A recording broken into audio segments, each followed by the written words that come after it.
अऊज़ु बिल्लाहि मिनश शैतानिर रजीम बिस्मिल्लाहिर रहमानिर रहीम रब्बि इश्रह ली सदरी व यस्सिर ली अमरी वहलुल उक़दतम मिन लिसानी यफ़क़हू क़ौली। हम जिस टॉपिक पे बात कर रहे थे वो उसका नाम है वर्ड व्यू, जिसमें हम दो डिफरेंट वर्ड व्यूज़ का कंपैरिजन कर रहे हैं, जिसमें एक word view Islamic word view है या कुरानिक वर्ड व्यू है, दूसरा साइंटिफिक वर्ड व्यू या वर्ड व्यू ऑफ साइंस है। हम इन वर्ड व्यूज़ का कंपैरिजन करके बताएंगे कि इनके दरमियान मुताबिकत पैदा हो सकती है या एक दूसरे के अगेंस्ट हैं या व्हाटएवर, जो भी कंक्लूजन निकलेगी वो इंशाल्लाह आपके सामने रखेंगे। पहले तो यहाँ पे ये चीज़ मद्देनज़र रहनी चाहिए, शायद मेरा ख्याल है इससे पहले दोनों लेक्चर में मैं ये नहीं बता सका आपको कि जब हम साइंस को अगेंस्ट रख रहे हैं या उसका कंपैरिजन कर रहे हैं कुरान से, तो इस साइंस से मुराद वो थ्योरीज नहीं है, वो आप कह लें कि जो साइंस के अंदर, जो साइंस के स्ट्रक्चर से एक जो थ्योरीज निकलती हैं, थ्योरीज की हद तक ये उसको हमने पिक नहीं किया, उसको हमने नहीं लिया साइंस को, बल्कि उन थ्योरीज का जो सोशल इफ़ेक्ट है, जो उनके आउटकम्स होते हैं सोसाइटी पे, उनको हम डिस्कस कर रहे हैं। यानी किसी भी थ्योरी का हम लेंगे, लेट्स सपोज अगर हम बिग बैंग थ्योरी को लेते हैं, ठीक है, तो उसका जो सोशल इफ़ेक्ट होगा हम उसे डिस्कस करेंगे, क्योंकि वर्ड व्यू जो है वो सोशल इफ़ेक्ट डिफाइन करता है ना। यानी जस्ट अगर वो थ्योरी होगी तो थ्योरी से हमको प्रॉब्लम नहीं है, यानी ना थ्योरी जो है वो किसी कुरान के अगेंस्ट है या किसी और चीज़ के। हमें जो जिस चीज़ का हम कंपैरिजन कर रहे हैं यहाँ पे, वो एक्चुअल में जो सोशल इफ़ेक्ट है किसी थ्योरी का, यानी अब वो है भी थ्योरी और उसको एज अ फैक्ट एक सोसाइटी ने अडॉप्ट भी कर लिया हुआ है। तो इन चीज़ों को हम देखेंगे कि ये जब ये थ्योरीज सोसाइटी के अंदर राइज की जाती हैं, वो किसी भी तरीके से हो सकती हैं, वो थ्रू प्रोपेगेंडा हो सकती हैं या थ्रू एक ख़ास आपने एक गोल सेट कर लिया होता है कि हमने अब बाकी सब कुछ सही नहीं है, बल्कि जो साइंस है वही एक the only source of knowledge है। तो इस तरह के जब आप अपने गोल सेट कर लेते हैं तो एक इफ़ेक्ट पड़ता है इसका सोसाइटी पे। यानी जब कोई चीज़ आप डिराइव करेंगे, जब कोई चीज़ आप इन्वेंट करेंगे in the form of theory, तो उसका ऑब्वियसली एक सोशल इफ़ेक्ट होगा। तो इसमें बहुत सी थ्योरीज को एक्सप्लेन किया जाएगा, और उस पर अगर क्रिटिसाइज किया जाएगा तो with respect to its social effect किया जाएगा, ना कि थ्योरी के। क्योंकि मेरे पास उस थ्योरी को वेरीफाई करने के कोई सोर्स नहीं है। मैं अगर लेट्स सपोज अगर डार्विन की थ्योरी पे अगर मैं बात करना शुरू हो जाऊँ, उस पर तनकीद शुरू करना हो जाऊँ, तो मेरे पास तो इस तरह की कोई ना लेबॉर्ट्री है, ना कोई मेरे पास इस तरह की कोई आलात है जिससे मैं डार्विन की थ्योरी को क्रिटिसाइज कर सकूं। मेरे पास नहीं है। मैं किस चीज़ को ले रहा हूँ, उस डार्विन की जो थ्योरी है उसके सोशल इफ़ेक्ट्स क्या हुए हैं। यानी एक माशरा वो है जो कुरान की बेस पे बनता है, एक माशरा या एक सोसाइटी वो है जो थ्योरीज की बेस पे बन रही हैं, यानी वो थ्योरीज का सोशल जो इफ़ेक्ट है वो एक्सेप्ट कर रही हैं। तो इन दोनों में क्या कंपैरिजन है हम ये देखेंगे। यहाँ जब साइंस की जब बात होगी तो इससे हरगिज़ ये मुराद नहीं है कि साइंस की कोई पर्टिकुलर थ्योरी को मैं यहाँ पर बयान करूँगा और फिर उस पर क्रिटिसाइज़ करूँगा, ऐसा नहीं होगा। यानी यूँ नहीं है कि मैं अगर न्यूटन की कोई या आइंस्टाइन की कोई थ्योरी यहाँ पे बताऊँगा और उसको क्रिटिसाइज़ करूँगा और ये बताऊँगा जी ये न्यूटन गलत था या आइंस्टाइन गलत था, ऐसा नहीं है। ऐसे तो मैं कर नहीं सकता। ना मेरी एजुकेशन है, ना मेरे में एबिलिटी है, ना मेरे में ये वो सारी एक्सपेरिमेंट्स मैं कर सकता हूँ, कुछ भी नहीं कर सकता मैं, ना मेरे पास हालात हैं ये सारे कुछ करने के। ठीक है, मैं इसमें क्या करूँगा, जस्ट एपिस्टेमोलॉजी या जो उसका कॉन्सेप्ट ऑफ मैन है या कॉन्सेप्ट ऑफ यूनिवर्स है, उसमें मैं साइंस के सोशल इफ़ेक्ट बताऊँगा। साइंस ने कहाँ कहाँ सोशल इफ़ेक्ट पैदा किए हैं, कहाँ कहाँ साइंस जो है वो साइंस की बेस पर या साइंटिफिक थियरीज़ के बेस पर एथिज्म को प्रमोट किया गया है, वो कहाँ कहाँ वो सर्कल्स हैं, उनको हम देखेंगे इंशाल्लाह। तो एपिस्टेमोलॉजी पे बात हो रही थी, एपिस्टेमोलॉजी ऑफ साइंस। हमने नॉलेज की डेफिनेशन पढ़ ली अकॉर्डिंग टू साइंस, उसके बाद नॉलेज की नेचर देखी, पर्सपेक्टिव देखा, नॉलेज के सोर्सेज को हमने स्टडी किया। आज हम इंशाल्लाह देखेंगे types of knowledge. Types of knowledge में मैंने जो यहाँ पे इसको डिस्ट्रीब्यूट किया है नॉलेज को डिफरेंट टाइप्स में, वो मैंने विद रिस्पेक्ट टू रिलीजन किया है। यानी चूँकि हम रिलीजन को स्टडी कर रहे हैं, ठीक है, तो मैंने जो यहाँ पे उसको कैटेगराइज किया है वो विद रिस्पेक्ट टू रिलीजन किया है। टाइप्स ऑफ नॉलेज में सबसे पहली टाइप है जो रिलीजियस नॉलेज। रिलीजियस नॉलेज में क्या है, यानी जो वो कुरान और सुन्नत की बेस पे जो नॉलेज इमर्ज होते हैं, यानी जो साइंसेस इमर्ज होती हैं, आप इसे रिलीजियस साइंसेस कह सकते हैं, उसूलुद्दीन कह सकते हैं, ये सारी चीज़ें उसमें आएंगी। इल्म तफसीर, इल्मुल हदीस, इल्मुल फ़िक़्ह, इल्मुल कलाम, इल्मुल तसव्वुफ़, इल्मुल तारीख़, ये सारी चीज़ें आप रिलीजियस नॉलेज में कंसिडर करेंगे, क्योंकि इन सब जो नॉलेजेस हैं या साइंसेस हैं, उनका जो ओरिजिन है वो कुरान और सुन्नत है, और वही कुरान और सुन्नत ही हमारा रिलीजन है। सेकंड कैटेगरी है नॉन रिलीजियस नॉलेज की। नॉन रिलीजियस नॉलेज का यहाँ पे ये मतलब हरगिज़ नहीं है कि ये कोई खिलाफ इस्लाम कोई नॉलेज है, यानी ये ऐसा नहीं है कि ये कुरान से कंट्राडिक्ट कर रहा है या किसी हमारे रिलीजन से कंट्राडिक्ट कर रहा है। यहाँ पे इस कैटेगरी का ये मकसद नहीं है, हो सकता है कई जगह करे भी, लेकिन जो कैटेगरी की गई है उसमें नॉन रिलीजियस नॉलेज लिखने का ये हरगिज़ मतलब नहीं है कि वो अगेंस्ट इस्लाम है या अगेंस्ट रिलीजन है।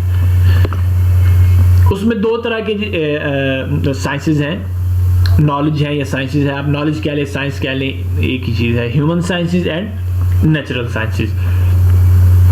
उसके बाद जो हमारे पास ह्यूमन साइंसेस है, उनमें फिर आपके पास psychology, sociology, economics, political science, history and law etcetera, इस तरह के सारे साइंसेस आती हैं। और जो हमारे पास सॉरी, यहाँ पे ह्यूमन नहीं, यहाँ पे नेचुरल साइंसेज आना चाहिए था, जहाँ पे रिलीजियस नॉलेज लिखा गया। तो यहाँ पे नेचुरल साइंसेज है। नेचुरल साइंसेज में हमारे पास biology, chemistry, physics, astronomy, medical and engineering etcetera. तो मेन जो, यानी अब हम जब टाइप्स ऑफ नॉलेज पढ़ें तो इट मीन्स कि ये टाइप्स ऑफ एक्वायर्ड नॉलेज है, ना कि रिवील्ड नॉलेज। रिवील्ड नॉलेज तो हम पढ़ेंगे जाके जब एपिस्टेमोलॉजी ऑफ कुरान पढ़ेंगे। तो इससे सोर्सेज ऑफ नॉलेज में ये डिस्कस हमने किया था कि ये जो साइंटिफिक नॉलेज होता है वो सारा एक्वायर्ड नॉलेज होता है, कि हम इसे एक्वायर करते हैं, और हमारा जो ऑब्जेक्ट होता है वो ये यूनिवर्स होती है। तो ये रिलीजियस नॉलेज भी एक्वायर्ड नॉलेज में आएगा और नॉन रिलीजियस नॉलेज भी एक्वायर्ड नॉलेज में आएगा। रिलीजियस नॉलेज क्यों एक्वायर्ड नॉलेज में आएगा? क्योंकि इल्म तफसीर, इल्म हदीस, उसूलुल फ़िक़्ह, इल्म तारीख़, ये सारे इंसानी काम है। आप ये ज़हन में आ सकता है ना कि रिलीजियस नॉलेज क्यों एक्वायर्ड नॉलेज है।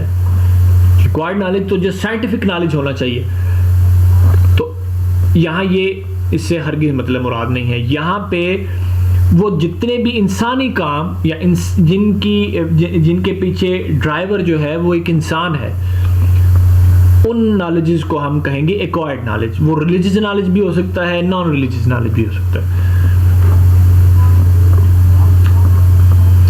अच्छा, अब हम आते हैं इसके कंक्लूजन की तरफ कि यानी जो हमने एपिस्टीम ऑफ साइंस पढ़ी है वो क्या कंक्लूजन देती है हमें, या उसका सोशल इफेक्ट क्या होगा, होता है या नहीं होगा, नहीं होता है। In science senses are only the channel of knowledge,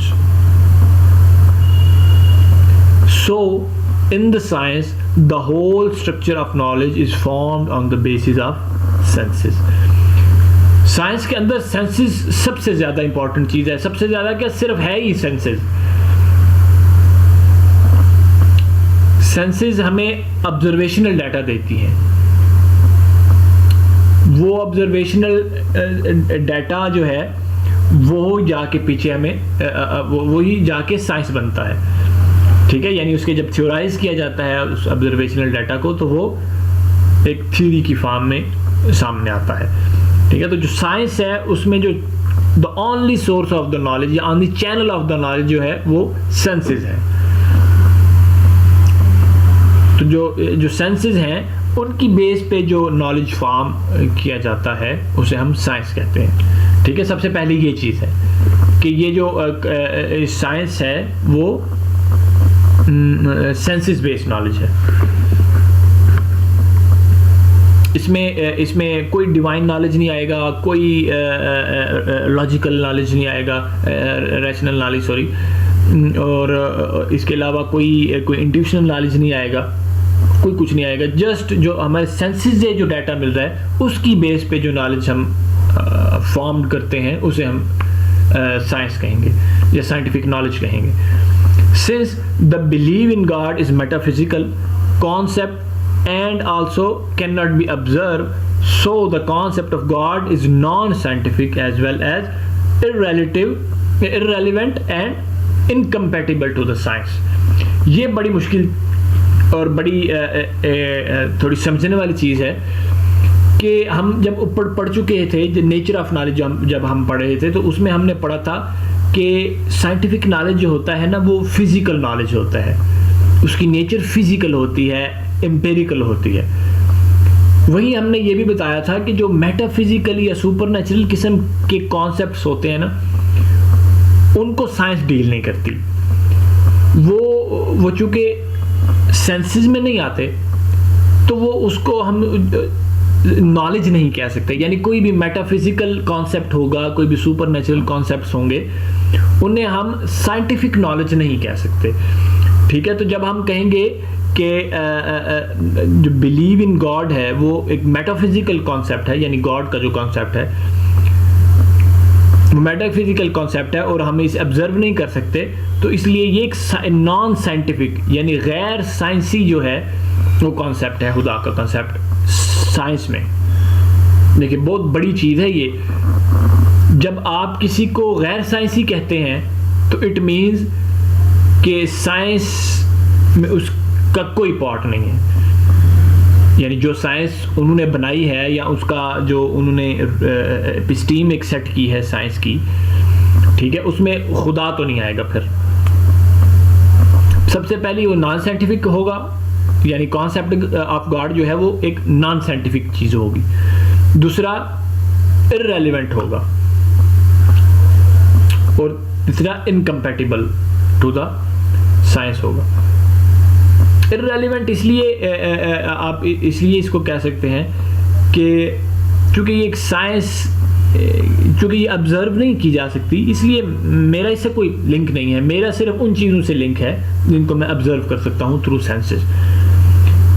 वो मैं उसको अपनाना चाहूँ ना अपनाना चाहूँ, उसमें अपने साथ उसमें मैं रेलिवेंट रखूँ या इररेलेवेंट कर दूँ, ये मेरे पे है, ठीक है। लेकिन मोस्टली साइंस में कॉन्सेप्ट ऑफ गॉड जो है वो एक इररेलेवेंट चीज़ है, ठीक है। यानी वो खुद से वो मैटर से अपने आप को एक्सप्लेन करते हैं, ठीक है। वो नेचुरल फोर्सेस से अपने आप को एक्सप्लेन करते हैं। तो खुदा का जो कॉन्सेप्ट है वो एक इररेलेवेंट कॉन्सेप्ट है, इनकम्पैटिबल टू द साइंस। तो ये वैसे भी कंपैटिबल नहीं है साइंस से। साइंस ऑब्जर्वेशनल चीज़ों को और साइंस जो है वो मटीरियलिस्टिक चीज़ों को ऑब्जर्व कर सकती है, ठीक है। चूँकि गॉड जो है वो एक मेटाफिजिकल है कॉन्सेप्ट, तो वो एक इनकम्पैटिबल है साइंस से। Scientific knowledge is a knowledge of horizontality in which everything and everyone is explained without involving God. Knowledge of horizontality क्या है? जब एक नॉलेज में हॉरिजेंटलिटी होती है ना, तो हॉरिजेंटलिटी का मतलब है कि आप किसी ऑब्जेक्ट की जस्ट फॉर्म और उसकी अपीयरेंस में या उसकी मैकेनिक्स का सारा इल्म लेते हैं, उससे ट्रांसेंडेंस जो एक रियलिटी है, इससे मावरा जो वर्टिकलिटी है उसमें, उसकी तरफ आप मुतवज्जो नहीं होते। यानी एक सेब है ना, सेब अगर मैं उसको ऑब्जर्व करता हूं, ठीक है, तो मैं अगर जस्ट उसकी मैकेनिक्स में या उसकी मैकेनिज्म में या उसकी पार्ट्स में खो के रह जाऊं कि जी ये यहाँ से ये इसका पत्ता है या ये सेब है या ये इन इंग्रेडिएंट से मिलकर बना है, ठीक है, ये एक खास किस्म का सेब है नस्ल का, ठीक है, ये इस तरह बनता है, इस तरह डेवलप होता है। ये सारी चीज़ें जो हैं वो उसकी अपीयरेंस और उसके जो फॉर्म है उससे रिलेटेड है। जब तक मेरा जहन सेब के पीछे उसके बनाने वाले की तरफ नहीं जाएगा, तो उस नॉलेज में वर्टिकलिटी नहीं आएगी, वो हॉरिजेंटलिटी ही रहेगी उसमें। यानी हॉरिजेंटलिटी का मतलब क्या है कि मैंने नॉलेज जो है वो जस्ट मैटर को कंसिडर किया है, यानी उस मैटर का बनाने वाला जो है उसकी तरफ मैं मुतवज्जो नहीं हुआ। तो यही वजह है कि in which everything and everyone is explained without involving God. तो वो हर चीज़ को एक्सप्लेन, वो इसका चीज़ का दावा करते हैं कि हम खुदा के बगैर हर चीज़ को एक्सप्लेन कर सकते हैं। यानी वो साइंटिफिक जो है वो फोर्सेस से, नेचुरल फोर्सेस से उसको एक्सप्लेन कर लेते हैं, ठीक है, और उनको खुदा को इन्वॉल्व करने की ज़रूरत नहीं। वो खुदा जिसका कॉन्सेप्ट रिलीजन रखता है उसको। अच्छा, आखिरी पॉइंट ये है कि there is no certainty and reliability of scientific knowledge. Scientific knowledge चूँकि कोई एक सर्टेनिटी नहीं रखता और अपने अंदर रिलायबिलिटी नहीं रखता, चेंज होता रहता है। पहले न्यूटन था, फिर आइंस्टाइन आ गया, उसके बाद साथ साथ क्वांटम मैकेनिक्स भी चलने लग पड़ी। पहले समझा जाता कि ज़मीन इटर्नल है, फिर समझा गया जी एक बिग बैंग से हुई है, फिर उसके बाद देखा गया जी ये कायनात एक्सपेंड कर रही है और ये जो एक टाइम आएगा जब इसकी एक्सपेंशन रुक जाएगी और ये कॉन्ट्रैक्ट होना शुरू हो जाएगी और एक उसी तरह एक पॉइंट पे जाके ये ख़त्म हो जाएगी और उसे वो कहते हैं जी बिग क्रंच है ये। तो ये एक अनसर्टेनिटी जो है वो इस साइंस के अंदर है, ठीक है। इसलिए हम इसकी बेस पे जो है ना वो कोई सॉलिड कोई चीज़ नहीं बना सकते।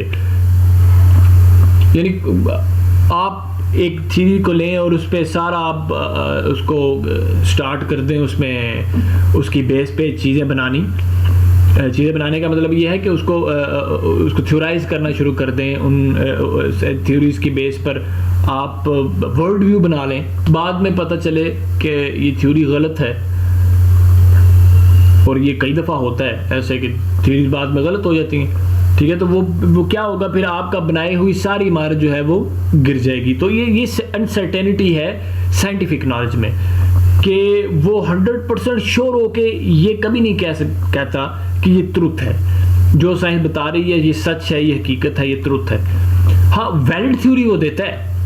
वैलिड थ्योरी का मतलब ये है कि वो काम करती है। जिस तरह न्यूटन की थ्योरी थी, अब वो ट्रुथ तो नहीं था ना, उसको आके उसने रिजेक्ट कर दिया। ट्रुथ होता तो आइंस्टाइन कभी उसको रिजेक्ट ना कर पाता।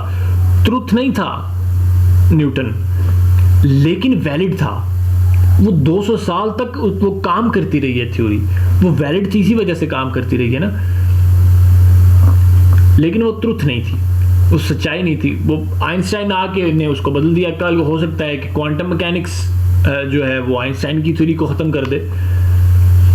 तो ये सारी जो चीज़ है वो साइंटिफिक नॉलेज में आपको देखने को मिलेगी। ठीक है, सबसे पहला उसमें एक ही सोर्स वो कंसिडर करते हैं, वो सेंसेस है। सेकंड पे वो खुदा को इररिलेवेंट समझते हैं, इनकम्पैटिबल नॉन साइंटिफिक चीज़ समझते हैं कॉन्सेप्ट ऑफ गॉड को। ठीक है, फिर उसमें इस नॉलेज में एक हॉरिजॉन्टैलिटी है, वर्टिकैलिटी नहीं है। वो खुदा की तरफ या उसके क्रिएशन टू क्रिएटर आपको कभी ट्रांसफ़र नहीं करेगा।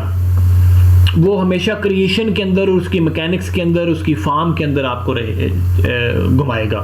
नॉलेज ऑफ जो हॉरिजॉन्टैलिटी है, जो इसे कहते हैं हॉरिजॉन्टैलिटी।